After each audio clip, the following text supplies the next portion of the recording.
99% students का physics week होता है। किसी को कॉन्सेप्ट समझ में नहीं आता तो किसी से न्यूमेरिकल्स नहीं होते और किसी को डेरिवेशन समझ में नहीं आता। लेकिन इन सब का एक कॉमन प्रॉब्लम है, दैट इज इनको फिजिक्स का स्ट्रैटेजी नहीं पता। मैक्सिमम स्टूडेंट्स को ये नहीं पता कि फिजिक्स को अप्रोच कैसे करना है, कौन से रिसोर्सेज फॉलो करना है। तो आज मैं आपको गारंटी देता हूं कि इस वीडियो के बाद आपके फिजिक्स के जितने भी प्रॉब्लम्स है वो सब सॉल्व हो जाएंगे। आज इस वीडियो में मैं डिटेल डिस्कशन करूंगा जिसमें आपको फिजिक्स के इंपॉर्टेंट चैप्टर्स बताऊंगा। उसके साथ साथ अगर फिजिक्स के क्वेश्चन नहीं बनते तो क्या करना है, फिजिक्स में क्या रिसोर्सेज फॉलो करना है, क्या हमारा प्रॉपर मॉक टेस्ट स्ट्रैटेजी होना चाहिए, उसके साथ साथ क्या रिसोर्सेज, सब कुछ प्रॉपर इन डेप्थ डिस्कशन करूंगा। वीडियो स्टार्ट करने से पहले आपके साइड से एक कमेंट चाहिए जिसमें आप अपने कमेंट में बताओ कि आपका ड्रीम आईआईटी एनआईटी या ड्रीम टारगेट क्या है। So let's start this video without any delay. Video start करते हैं सबसे पहले चीज से, विच इज फिजिक्स का पेपर लेवल। अगर आप फिजिक्स का पेपर लेवल देखोगे 2018 तक का, तो पेपर उस समय बहुत लेंथी और डिफिकल्ट साइड में होता था। बट कुछ टाइम से आप देखोगे कि पेपर ज्यादा कॉन्सेप्चुअल और फॉर्मूला बेस्ड हो गया है। इसलिए अगर आपको फिजिक्स को अच्छे से मास्टर करना है तो आपको कॉन्सेप्ट और फॉर्मूलाज दोनों अच्छे से आना चाहिए। अगर मैं मार्क्स वर्सेस परसेंटाइल का बात करूं कि कितना मार्क्स आपको लगा है शिफ्ट वाइज इस साल 2025 के डेटा, जिससे आप पता कर सकते हो कि 99 98 परसेंटाइल के लिए हमें कितना मार्क्स लगेगा, तो ये डेटा आपको दिख रहा है। जैसे आप देख रहे हो 99 परसेंटाइल सबसे ईजीएस्ट शिफ्ट में हमारा 87 मार्क्स में बना था 23 जनवरी इवनिंग में, और 64 मार्क्स में सबसे टफेस्ट वाले में बना था। वही अप्रैल में देखोगे तो 90 मार्क्स तक चल गया था इजीएस्ट केस में, और टफेस्ट के केस में 74 मार्क्स। तो आप सोच सकते हो कि कंपटीशन इतना ज्यादा बढ़ चुका है कि आपको फिजिक्स में 99 परसेंटाइल स्कोर करने के लिए ऑलमोस्ट 90% नंबर लाना पड़ता है। अब बात करते हैं सिलेबस वेटेज में। अगर आप देखोगे फिजिक्स के केस में तो आप देखोगे 52% क्लास 12 के सिलेबस से आता है और 48% क्लास 11 के सिलेबस से। इसमें क्लास 12 का वेटेज ज्यादा दिखाई दे रहा है क्योंकि मोस्टली क्लास 12 में 11 के ही कॉन्सेप्ट्स लगते हैं। क्लास 11 फिजिक्स के केस में बहुत इंपॉर्टेंट होता है। अगर आपको 11th अच्छे से नहीं आती है तो 12 में बहुत प्रॉब्लम्स आते हैं। इसलिए मैं आपको स्पेशली वो चैप्टर्स बता देता हूं जो बच्चे बार बार पूछते हैं कि भैया कौन से इंटरलिंक्ड है, कौन से चैप्टर्स हमें 11th के अच्छे से आना चाहिए। तो कौन कौन से चैप्टर्स है? सबसे पहला काइनेमैटिक्स। यार आपको काइनेमैटिक्स हर चीज का ओवरऑल अंडरस्टैंडिंग में लगता है। फिर आता है Newton's law of motion, gravitation, ये आपको बेसिक है। जैसे इलेक्ट्रिक फोर्सेज आप क्यूलम्स लॉ पढ़ोगे, मैग्नेटिक फोर्सेस पढ़ोगे, इसमें बहुत इंपॉर्टेंट है। फिर आता है वर्क पावर एनर्जी, ये आपको इलेक्ट्रिक पोटेंशियल हो गया, कैपेसिटर एनर्जी हो गया, सब समझने में बहुत हेल्प करता है। एसएचएम ऑक्सीलेशंस हो गया, needed in AC circuits, wave optics बहुत इंपॉर्टेंट है। वेव्स एंड साउंड, ये भी बहुत इंपॉर्टेंट बेस है जो आपका इलेक्ट्रोमैग्नेटिक वेव्स एंड एसी में बहुत काम आता है। इनफैक्ट मैं अच्छे से बोलूं कि 50 to 60% क्लास 12 का जो फिजिक्स का सिलेबस है, जो स्पेशली अगर मैं इलेक्ट्रोडायनेमिक्स और ऑप्टिक्स का बात करूं, उसमें आपको ये सब चैप्टर्स लगते हैं। तो ये सारे चैप्टर्स आपको करने हैं। अगर आपने नहीं किया तो प्लीज मैं आपको एक बोलूंगा, रिक्वेस्ट करूंगा कि इन सब चैप्टर्स को कंप्लीट करना है। बाकी मैं एक फ्री मेंटरशिप भी चला रहा हूँ, लिंक डिस्क्रिप्शन में मिल जाएगा, जिसमें यही चैप्टर्स का मैं टास्क दे रहा हूँ, जिसमें सारे बच्चों को डेली टास्क मिलता है कि आपको क्या करना है, वो ज्वाइन कर सकते हो। नेक्स्ट एक बहुत ही इंपॉर्टेंट चीज में आते हैं जो वीडियो का सबसे इंपॉर्टेंट पार्ट है, विच इज इंपॉर्टेंट चैप्टर्स। अब देखो, इंपॉर्टेंट चैप्टर से मेरा मतलब होता है कि देखो कुछ जेई के सिलेबस में आप चैप्टर्स देखोगे उसका वेटेज बहुत ज्यादा होता है। एनटीए सबसे ज्यादा उन चैप्टर से क्वेश्चन पूछता है। आइडियली मैं आपको हमेशा यही बोलूंगा कि आपका फोकस होना चाहिए पूरा सिलेबस कंप्लीट करने के लिए। बट आपको एक चीज समझना है कि आपके पास अभी जुलाई चल रहा है, इतना टाइम है ही नहीं। ये 6 मंथ 5 मंथ के टाइम पे आपको सिलेबस भी कंप्लीट करना है, रिवीजन भी करना है। इसलिए मैं आपको बोलता हूं कुछ प्रायोरिटी चैप्टर्स को बहुत अच्छे से कर लो जिससे मेजॉरिटी ऑफ क्वेश्चंस पूछा जाता है। आज मैं आपको ऐसे ही 15 चैप्टर्स बताने वाला हूं फिजिक्स के। जैसे हीट एंड थर्मोडायनेमिक्स सबसे पहला, इसमें टोटल 44 क्वेश्चन पूछा गया था, जिसमें से 2 क्वेश्चन पर शिफ्ट अगर मैं अच्छे से बताऊं।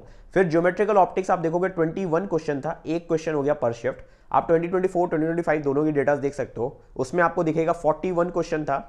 ज्यादा वेटेज 2025 में इस बार अच्छा खासा वेटेज दिखाई दिया ज्योमेट्रिकल ऑप्टिक्स में, और हीट एंड थर्मोडायनेमिक्स में 50 क्वेश्चन था। बाकी आप नीचे आओगे, properties of matter, units and measurement, dual nature of radiation, atoms and nuclei, magnetic effect of current है, रोटेशन मोशन है, current electricity, wave optics, semiconductor, capacitor, work power energy, gravitation, ये सारे चैप्टर्स अगर आप मिला लोगे तो आप ऑलमोस्ट 68 से लेके 88 मार्क्स तक टारगेट कर सकते हो। मोटा मोटी मैं बोलूँ 99 परसेंटाइल तक आप टारगेट कर सकते हो, depending on easier to tougher shift. तो ये जो प्रायोरिटी वाले चैप्टर्स बता रहा हूं, इसको बहुत अच्छे से करके जाना बहुत इंपॉर्टेंट। वीडियो में आगे बढ़ने से पहले एक इंपॉर्टेंट चीज, फिजिक्स वाला में चल रहा है गुरु पूर्णिमा ऑफर, जिसमें 3.0 बैचेस में ऑफर चल रहा है। जैसे फिजिक्स वाला के अर्जुना 3.0, लक्ष्य 3.0 और प्रयास 3.0 बैचेस में डिस्काउंटेड प्राइस पे आप एनरोल कर सकते हो लिमिटेड टाइम के लिए, इसलिए जल्दी करना है। जैसे अर्जुना 3.0 2026 बैच जो कि क्लास 11 स्टूडेंट के लिए वो 4399 में, अर्जुना जेई 2.0 2026 बैच हिंदी वो है 2699 में, लक्ष्य जेई 3.0 जो कि क्लास 12 स्टूडेंट के लिए वो 4399 में, और लक्ष्य जेई का 2.0 हिंदी बैच वो 2699 में। प्रयास जेई 3.0 जो कि ड्रॉपर बैच है वो 4200 में, और प्रयास जेई 2.0 का हिंदी बैच वो 2699 में। बाकी इसमें आपको chapter wise handwritten notes मिलेंगे सारे क्लासेस का, जो कि पीडब्ल्यू ऐप में होगा। डेली प्रैक्टिस प्रॉब्लम्स मिलेंगे with video solution in quiz format. Peer to peer doubt solving भी मिलेगा। बाकी जेई बुक्स के लिए आप फिजिक्स वाला का स्टोर चेक कर सकते हो, और इन बैचेस पे एक्स्ट्रा डिस्काउंट के लिए मेरा कूपन कोड रिथ 150 यूज करना है। ये ऑफर लिमिटेड टाइम के लिए, इसलिए जल्दी से चेक करो। बाकी लिंक्स डिस्क्रिप्शन में मिल जाएंगे। अब देखो किसी भी चैप्टर को अच्छे से कैसे किया जाता है, ये बहुत बच्चे बार बार पूछते हैं। सबसे पहले आपको चैप्टर के अपने जो लेक्चर्स है उसको अच्छे से देखना है, उस लेक्चर को वापस से आके रिवाइज करना है, जिसमें आपको जो क्लास के इलस्ट्रेशंस है उसको वापस से रीसॉल्व करना है, जिससे आपको जो अप्रोच है फिजिक्स के क्वेश्चन को समझ में आएगा। उसके बाद आपको सॉल्व्ड एग्जांपल लेना है, फिर सॉल्व्ड एग्जांपल को फिर से अच्छे से करना है, सॉल्यूशन देख के समझना है कि फिजिक्स को कैसे अप्रोच करना है। ये सब करने के बाद आपको आपके जो कोचिंग के होमवर्क्स होते हैं, जो मोस्टली डीपीपीज होते हैं, ये करना है। और डीपीपीज करने के बाद देन आपको आना है मॉड्यूल्स में। अगर आपके पास अच्छे मॉड्यूल्स नहीं है तो मैं आपको प्रोवाइड कर रहा हूँ मॉड्यूल्स, कैसे मिलेगा वो आपको वीडियो के एंड में बता दूंगा। बाकी जब मॉड्यूल्स हो जाता है उसके बाद हमें जाना है पीवाईक्यूज में, जो लास्ट सबसे इंपॉर्टेंट पार्ट बनता है। पीवाईक्यूज हर चैप्टर के एंडिंग में करना है, ऐसा नहीं कि सबसे पहले सारे चैप्टर्स कवर कर लेता हूं उसके बाद पीवाईक्यूज। सेकंड जो इंपॉर्टेंट चीज है, सारे चैप्टर्स के साथ साथ आपको क्वेश्चन सॉल्विंग करना है, ओनली लेक्चर्स मत देखना। अगर आप ओनली लेक्चर देख रहे हो तो एंडिंग में आप बोलोगे प्रिपरेशन बर्बाद हो गया, कुछ याद नहीं रहने वाला। तो ये जो भी फ्लो बता रहा हूं इसको अच्छे से फॉलो करो, तभी आपका चैप्टर बहुत अच्छे से कंप्लीट होगा। अब आते हैं एक और चीज में, बुक्स। बार बार बच्चे पूछते हैं कि फिजिक्स के लिए भैया कौन सी बुक्स फॉलो करें। तो देखो सबसे पहला, अगर आपको कॉन्सेप्ट्स और क्वेश्चंस के लिए समझना है तो फिजिक्स गैलेक्सी बहुत अच्छी है। सेकंड चीज है वो डीसी पांडे है, थ्योरी प्लस सॉल्व्ड एग्जांपल के लिए बहुत अच्छी बुक है। थर्ड बुक एससी वर्मा यार कॉन्सेप्ट्स के लिए, एग्जांपल्स के लिए भी बहुत अच्छा है। और फिर आता है फिजिक्स गैलेक्सी का एडवांस इलस्ट्रेशन, जो कि जेई एडवांस स्पेसिफिक होता है, आपको उसके चैनल पे भी मिल जाएगा, सर के चैनल पे, बहुत इंपॉर्टेंट है। एक चीज बता देता हूँ, बुक्स नेसेसरी नहीं है, क्योंकि बच्चे मेरे को बोलते हैं रिकमेंड करने के लिए, इसलिए मैंने बुक्स बता दिया। बट प्लीज जो मैंने फ्लो पहले बताया उसको फॉलो कर ले तो तब भी बहुत एनफ है। नेक्स्ट जो इंपॉर्टेंट चीज आते हैं, इन सबको कवर करने के लिए कई बार होता है कि अपने कोचिंग के लेक्चर से मिस हो जाता है, तो आप भैया बहुत अच्छे यूट्यूब चैनल्स बता दो। सबसे पहले देखो फिजिक्स वाला अलग सर का जो चैनल है वो बहुत अच्छा है, इनके सर के प्रीवियस लेक्चर्स भी आप देख सकते हो जो अपलोडेड है, बहुत अच्छे हैं। फिर मोहित त्यागी सर का चैनल आप फॉलो कर सकते हो, वहाँ पे भी फिजिक्स के जो है ना एबीजे सर बहुत अच्छा पढ़ाते हैं। अनअकैडमी में जयंत सर के देख सकते हो, बहुत सारे लेक्चर्स आपको मिल जाएंगे।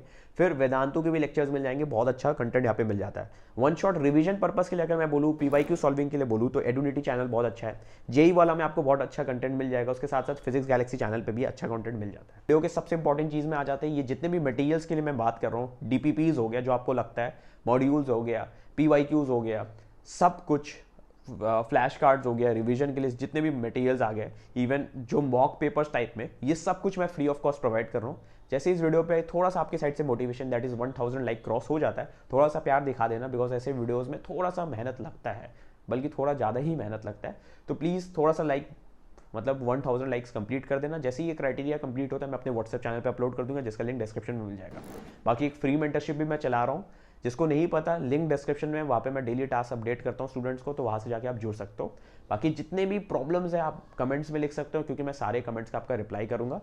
सो यार पूछ लो, बिकॉज यार ये आपके लाइफ का सबसे इंपॉर्टेंट फेज है, इसलिए मैं आपको चाहूँगा कि अपना टाइम अच्छे से यूटिलाइज करो। कुछ भी प्रॉब्लम है तो पूछो, फिर अगेन प्रिपरेशन में लग जाओ। So that's it for this video, thanks for watching.